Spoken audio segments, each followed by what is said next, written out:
Hi అండి. ఇవాళ మేము ఏం వండుకున్నామో చూసిద్దాం రండి. వేడివేడిగా అన్నం అండి, పప్పు, రసం,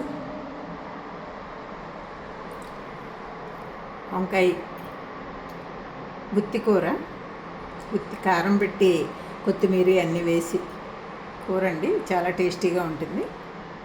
కొత్తిమీర కారం అంటాం మేము. పెసరపప్పు అండి, రైసు,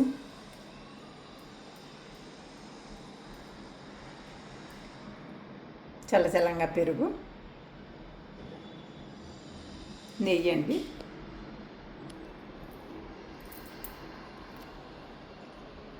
మా ఐటమ్స్ నచ్చితే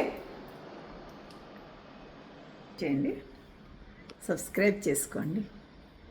థ్యాంక్ యూ.